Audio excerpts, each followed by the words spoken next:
আসসালামু আলাইকুম। আমি প্রথমেই সমবেদনা জানাই তাদের জন্য যারা আপনার সামনে এই মেডিকেল সায়েন্সকে অনেক বেশি কঠিন করে রেখেছেন।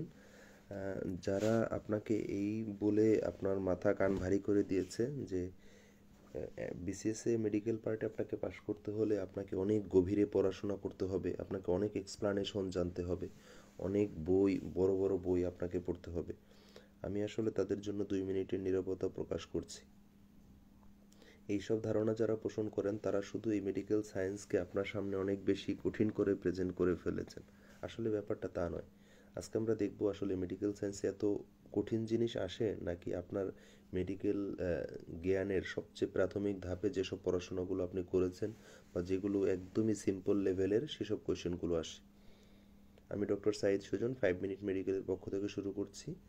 যারা এই চ্যানেলে নতুন তারা অবশ্যই এই চ্যানেলকে সাবস্ক্রাইব করে রাখবেন এবং বেল বাটনে ক্লিক করে রাখবেন পরবর্তী ভিডিও নোটিফিকেশন পাওয়ার জন্য। আজকে আমরা দেখব যে 39তম বিসিএসে যে অ্যানাটমি পোর্শনে কোয়েশ্চেন হয়েছিল সেই কোয়েশ্চেন এবং তার আলোকে অ্যানাটমি পোর্শনে 42nd স্পেশাল বিসিএসে যেরকম কোয়েশ্চেন আসতে পারে তার মানে কম প্যারালাল কোয়েশ্চেনগুলো এবং তার অ্যান্সার যেরকম হতে পারে। এটা দেখলে আপনারা একটা খুব ভালো আইডিয়া পেয়ে যাবেন আসলে মেডিকেলের কোয়েশ্চেনগুলো কোন লেভেলের হয়। অনেকেই যেমন আমার মেডিকেল পার্টের যে বই আছে এটা নিয়ে সমালোচনা করেন এই বই অনেক কম আছে বা অনেক মানে প্রাইমারি লেভেলে ডিসকাশন আসে, সেটারও অ্যান্সারটা আজকে আপনারা সবাই পেয়ে যাবেন। তাহলে চলুন শুরু করছি। আজকে আমরা 42nd বিসিএস এর অ্যানাটমি পোর্শনটা একটু ডিসকাস করব। তাহলে আমরা কনসেস হইতে শুরু করছি। এখানে 39তম বিসিএস এর সব কোয়েশ্চেনগুলো একসাথে আমি আলাদা করে দিয়েছি। যেমন জেনারেল অ্যানাটমি থেকে 39তম বিসিএস এ 10টা কোয়েশ্চেন এসেছিল। আমরা যদি একটু শর্টে কোয়েশ্চেনের স্ট্রিমগুলো একটু দেখি তাহলে দেখবেন আপনার কোয়েশ্চেনগুলো কঠিন কিনা। লাংয়ের অ্যানাটমি এসেছিল যে কোনটা সূত্র, এখানে কোয়েশ্চেনটা ছিল কোন লাংয়ের 3টা লোব আছে।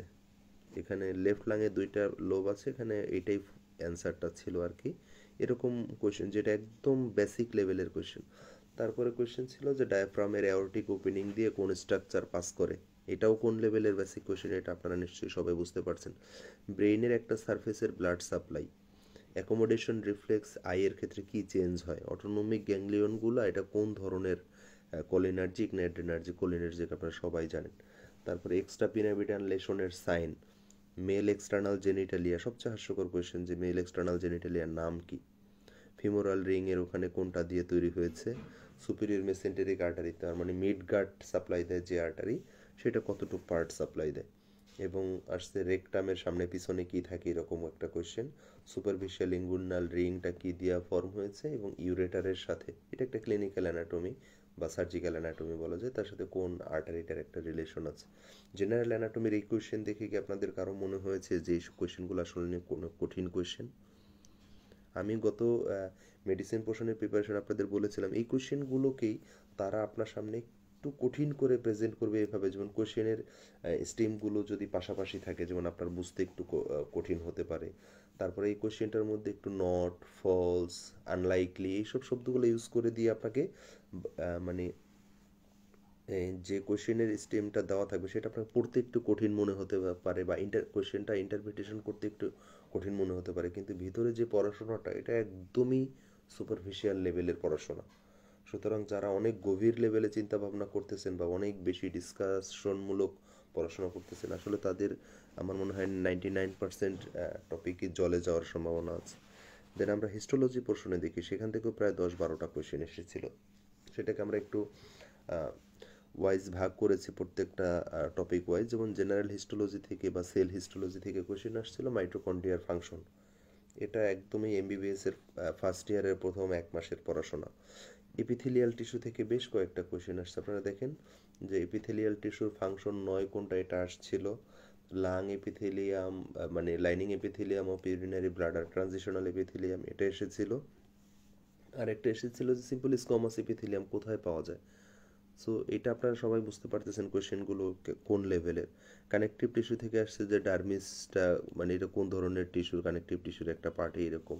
এক্সট্রা সেলুলার ম্যাট্রিক্স কী দিয়ে তৈরি হয়, এক্সট্রা সেলুলার প্রোটিনের নাম কি, বা ডিপ ফাসা অ্যাবসেন্ট কোথায়। মাসল টিস্যু থেকে আসছে ডেট্রোসার মাসল কোথায় পাওয়া যায়, ইউরিনারি ব্লাডার, স্মুথ মাসল কোথায় পাওয়া যায়। নার্ভাস টিস্যু থেকে কোয়েশ্চেন এসেছিল যে সাপোর্টিং সেলস অফ নার্ভাস সিস্টেমটা, ওই সাপোর্টিং সেলগুলোকে কি বলা হয়? নিউরোগ্লিয়া। এর চেয়ে তো সহজ কোয়েশ্চেন কি হতে পারে এটা আসলে আমার জানা নাই। এবং আপনারা যদি তার ঠিক পরে, এখানেও 10-12টা কোয়েশ্চেন আছে। জেনেটিক্স থেকে কোয়েশ্চেন আসছে টার্নার সিনড্রোমের ক্ষেত্রে জেনেটিক যে প্যাটার্নটা কেমন। তারপরে ডিএনএ গুলো কোথায় থাকে? ক্রোমোজোমে থাকে এগুলোর। তারপরে মিওসিস সেল ডিভিশনটা কীরকম টাইপের বা এর কী ধরনের ক্যারেক্টারিস্টিক্স, এরকম টাইপের কোয়েশ্চেন এসেছে। এই জিনিসগুলো যদি কারো কাছে মনে হয় যে অনেক বেশি কঠিন কোয়েশ্চেন, তাহলে তো তাদের আসলে গ্রেইস অ্যানাটমি মানে লার্জ ভার্সন পড়া ছাড়া আর আমি কিছু দেখছি না। এই কোয়েশ্চেন যেগুলো আসছে এগুলো একদম মানে কি বলে যে আপনার একদম এমবিবিএস এর ফার্স্ট ইয়ারের যে প্রথম 1-2 মাসের মধ্যে আপনারা যেসব টপিকগুলো পড়েন সেই টপিকগুলো থেকে বিসিএস এ কোয়েশ্চেন আসে। সুতরাং এর চেয়ে বেশি গভীর লেভেলে যদি আপনি পড়তে যান তাহলে যেটা হবে যে আপনার পড়াগুলো এমডিএমএস এর জন্য কাজে লেগে যাবে বা এফসিপিএস পার্ট 1 এর জন্য কাজে লেগে যাবে। সেটা কিন্তু আপনাকে এই বিসিএস এর পোর্শনের জন্য খুব বেশি কোনো কাজে লাগবে বলে আমার মনে হয় না।